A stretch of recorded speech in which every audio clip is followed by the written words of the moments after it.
Hey everybody, Scout Crafty here again. Midweek Wednesday. Hope you're doing well. We have a couple things planned today, something a little bit different along the lines of How It Works Wednesday. You know those shows like How It's Made? They also have ones How Things Work. I've always been interested, I'm sure you have too, of how things work. So we got a couple of those things planned for today. But first of all, I was watching my good buddy, Reggie on the road over in the UK. I was watching his video and he pulled out a folding wheel chock. And I said, look at that. And I have a couple here. And, I don't know if a lot of you, like I'm sure you have, when you were younger, you don't have a lot of money and you want to work on cars. And I remember one of my first, I remember my dad had a set of these ramps. Now, we didn't have anything that was store-bought because we didn't have that kind of money. Everything we pretty much had was home-built, So we had a set of home-built ramps. My father probably got them from work maybe or something, that they were being thrown out because they were kind of beat up. But these were like heavy-duty for trucks and whatnot. And, they were like a big piece of timber, that was cut down into a ramp that we would muscle them out of the garage when we needed to do an oil change. We did our own oil changes and worked on the cars, and anytime you had to get under. But since we had kind of a gravel yard, it was always a little bit of a challenge. It wasn't like if you had a cement yard, or concrete rather. When you have a gravel yard or a dirt yard, you had more challenges to deal with. But I remember putting those heavy-duty ramps underneath the car, and then you'd have to back it up. And if you were doing it alone, it was a little, because we didn't have those little lips at the end of the ramp. You know what I'm talking about? That would stop your wheel from going over. So if you went over, it was a real hassle because then your wheel kind of was off the ground and you had to jack. Oh, it was a pain. It never happened, thank goodness, to me, knock on wood. But I remember the ramps that I wound up making a pair of my own. And I remember this is when I first started getting into structural integrity and how much it matters, and how when we buy things, we always, in my house, everything had to be overbuilt. Because my father and I were, much like the Files, we were big people. So everything we had around here had to be kind of strong enough to hold us. Chairs, whatever it was. Because my father would be in a bull would break everything. And me, just being heavy, I would sit and crack, and we didn't know any better. So everything had to be overbuilt. So the same thing with the ramps. When you built ramps, they had to make, like you could put a Mack truck on those ramps. But as years went on, things became built only strong enough for what you were using, And so I wonder if that happened to you. I wonder if you buy things that are overbuilt, or do you kind of say, I don't need that, I'll buy just what I need, you know what I mean? Because we've always been in the overbuilt family. Let me show you what I'm talking about here with these Chocks. Now, these are somewhat similar to the Chocks that Reggie had. And what these are, if you've ever had to do any kind of work on your vehicle or even jacking it up, it's always a good idea to put Chocks under the wheel. And Chocks are cool. Ever since I was a kid, especially even when I was in the military, we had a chock. Aircraft, we had a chock. Almost any vehicle that might have been on a ship that was going to be moved had to be chock, because you didn't want these things to, to roll off or whatever the case may be. And there was all different kind of really cool, some were heavy, heavily made, and obviously the heavier duty for the bigger, if you're going to have a deuce-and-a-half truck, a big truck, you need a heavy-duty chock, because if you put something like this, it'll run it over like an aluminum can. But let me show you how this works. See, you can see here, this just opens up like this, and there's a little lever here that pulls down, and there's a detent that you pull it back over so it stops it from collapsing. But there we go. That is the chock. Now, this would be fine for lawn tractors, even most cars, because a chock doesn't require a tremendous amount of strength, believe it or not, because the forces aren't the same. It's just stopping the wheel from rolling back. So Obviously, you can, make a solid piece of wood. You can make a wheel chock very easily out of a stacked piece of some construction lumber. But like I said, it don't have to be extremely strong. And it's nice to have something that folds up if you get a flat on the side of the road or something. You pop this open, you put it out, one in front, one behind a tire will stop it from going forward or back, whatever. And that's all it requires. Believe it or not, the biggest problem with chocks a lot of times is the sliding factor. Will they slide when the tire starts to push, if it does start to roll? And, you don't see many chocks getting crushed, but you do see them getting pushed out of the way. And I've had, we've had solid chocks, things like that. Now, I've used these. I have a set here, a bunch of these. Now, these are plastic, right?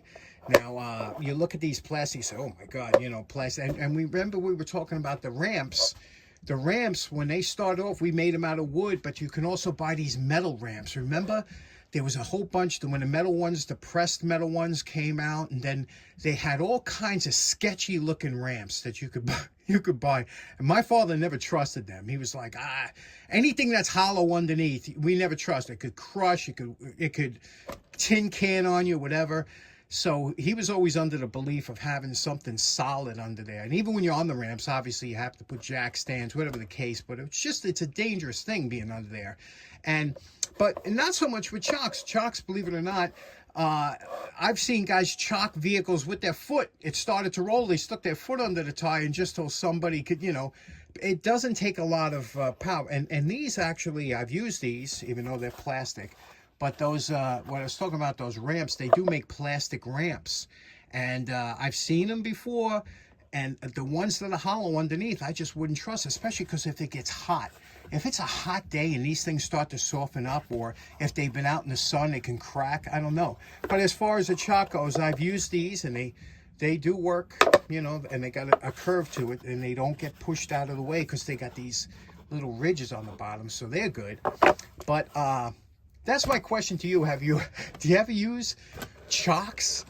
Do you think that, do you have a design that did you ever make a homemade ramp when you were younger for your cars, back in the day? Okay, next up, a lot of people were talking about the Tack Hammer last week, magnetic, and we're talking about magnets and stuff, and our favorite compass, the Boy Scout official Scout compass. I'll show you my compass collection one day. It's pretty much awesome. And anyway, this one here was the typical one we would carry as a Scout. And it has a magnetized needle that would point towards north. Now, generally, we consider the North Pole to be negative charged and the South Pole to be positive charged. But the main thing is to remember that the opposites attract. That's always the thing. South will be attracted to north and vice versa. And I made this to demonstrate to the Scouts years ago. And this is, you can see it's just a dowel with a handle on here. And it's got two magnets, okay? Neodymium. And these magnets here are, you can see here how this works. If I push it up and down, because I have the two north sections facing each other, or south, I can't tell, but you see they oppose. Now, if I was to turn this around, where this was north and this was south, they would slap together and stick together. But this is always an interesting thing to show the force, and I would show how far you could shoot it up that stick, because just the magnetic force, you'll never get these to come. And these are strong magnets. These, and you can see it's kind of making the compass go a little wacky. But this was a lot of fun to show the kids how this works by just having it on a dowel with these hold magnets. But I wanted to show you why a tack hammer works the way it does. Okay, now you remember the tack hammer that we talked about last week. A lot of people were asking, how come it's split down the middle, and how does it actually work, where it picks up a tack and it'll put it face first, holding it by the head so you can drive it in. That's kind of magical, isn't it? And it really is. Whoever invented this was a genius, because they knew how magnets work. There is a north and a south side to the magnet. You know, we call it positive and negative. Well, one of these is positive and one of these is negative. One side is positive, one side is negative. And that way, when you place it over the tack, that tack will be drawn to the middle, and the largest metallic part of the tack, which is the head, will be drawn to that split, and that's why it comes up like that. Now, to find out which side is which, we'll take our trusty compass here, and if we look on the left side, and we bring it down, you can see here that you see the south part of the compass here is drawn to the left side. And if we bring it over to this side, we could see the north pointing side of the compass is going to the right side. You see that? So that's what it is. They're separated, and that's how come you're able to pick up a tack like that. Very interesting, isn't it? Okay, you remember a couple weeks ago, my buddy, mentor Dan Semmel, lent me his demagnetizer to share with you. We had a great episode. And a couple people wondering, what about the inexpensive demagnetizers? Do they work? Yes and no, and I'm going to show you, and I'm showing you here with the probably top of the line one of these type that you can get. This is made by Weha, okay? And it has a couple magnets in here. I'll show you how that works later, but we're going to take this out. And you notice I don't mind this clamshell, the kind that opens up to let you get your product. But you see here it says demagnetize here, and it says magnetize here. The little steps here. Now, I have a screwdriver here that should be demagnetized. Yeah, you see it's not magnetized here, okay? Now we're going to magnetize this. To do that, you're going to place it through the magnet, where it says magnetize, place it through slowly, like this, all the way through, and then back out, slowly. Okay? Now that should be magnetized. Let's check it out. And sure enough, magnetized. You see? Pretty strong too, right?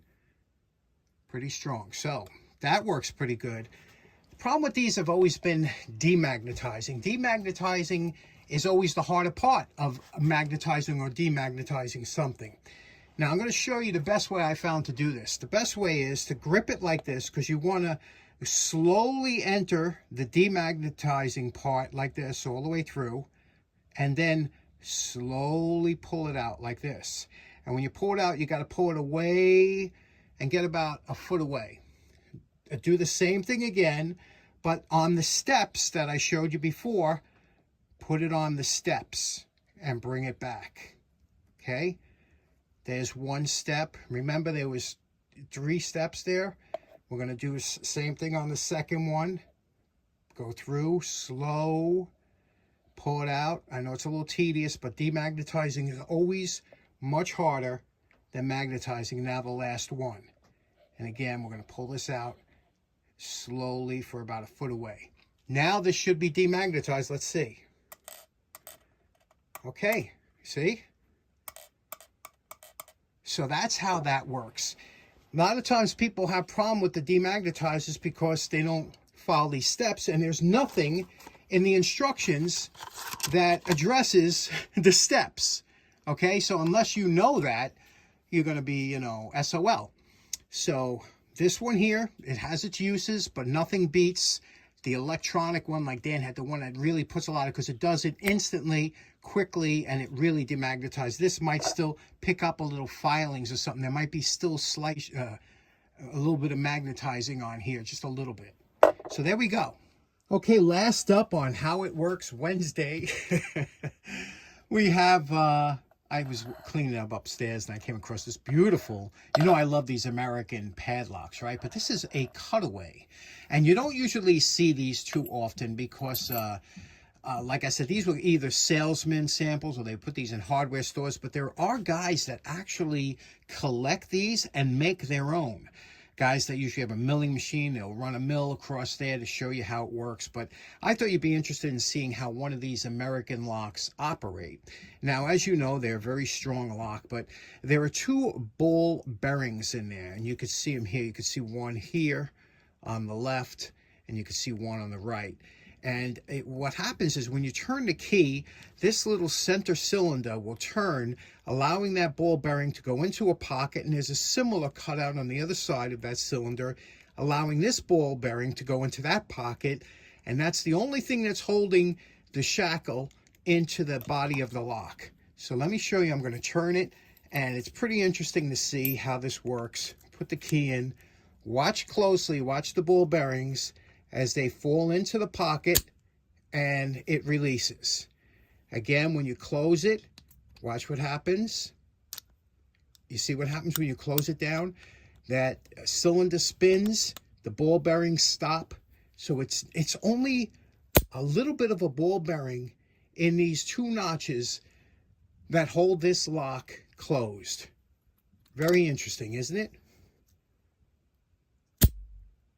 I always thought that was cool. So I got a friend of mine, he has a whole bunch of locks that are cutaways, and it's interesting to see how certain padlocks stay closed. Pretty cool, right? You know, in closing, I had to laugh because I had a kind of a flashback of my dad.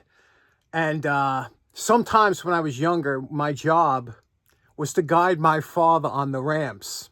And my father had kind of a short fuse when it came to me and some of the things that I would I would do hand signals and things like that, that he would sit there and behind the wheel like, what are you doing? To left, to right, stop and go at the same time. And it was just funny. It was funny to see his face. He would get so upset behind that wheel as I was trying to guide him up the ramps or whatever like that. But we didn't have those stops in the front of our ramps. They were just blocks of wood. So the stops really do come in handy.